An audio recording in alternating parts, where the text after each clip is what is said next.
আবু হেনার অনেকে পেলে মিরাকেলের কথা একটু চলেই আসে। সিজন 6 এর চ্যাম্পিয়ন আপনি। দাঁড়ান একটু ভালো করে বসতে হবে আমাকে।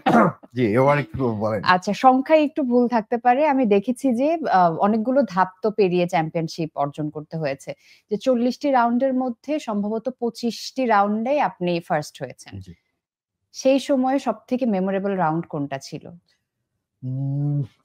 আমার কয়েক রকমের স্মৃতি। তার মধ্যে প্রথম স্মৃতি হচ্ছে প্রথম ৩-৪ এপিসোডে বাদ যাওয়ার আগের জন আমি হতাম।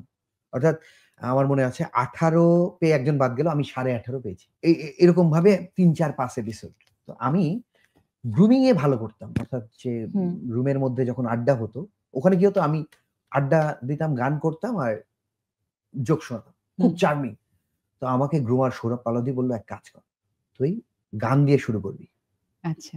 তো হয় কি, গান দিয়ে শুরু করা মানে এটা একটা কেমন আপনি বিষয়? সঙ্গীতে পড়াশোনা করেছেন না, না? আমি নাট্যকলা ও সঙ্গীত, নাট্যকলা ও নাটকে আমার সঙ্গীত। পড়াশোনা। তো গান দিয়ে শুরু করে তারপর যখন যোগ বললাম, সেটা আমার খুব চার্মিং এবং বলার ধরনে একটা অ্যাডভান্টেজ কাজ করলো এবং ওই এপিসোডে আমি চ্যাম্প হলাম। পরান্দা আমাকে বলল যে, তুই আসলি এই রাস্তায়, চ্যাম্প হলি, তোর এখানে আসতে আর বাঁধবে না। এবং তারপর এই যে চ্যাম্প শুরু হলো, আমি ট্রিপল হ্যাটট্রিকও করেছি, অর্থাৎ পরপর 9 এপিসোড চ্যাম্প। এটা এরকম। তো এটা আমি যে কেন আমি একটু, যারা স্ট্যান্ড আপ কমেডি করে, তো এটা কিভাবে আমাকে কাজ করেছে একটু বলি। যে পুকুরে যখন দেখবেন মাছ ছাড়ে, অনেক দূর থেকে মাছ নিয়ে আসে, সেই মাছ পানিতে থাকে, পুকুরে সরাসরি কিন্তু ফেলে দেয় না।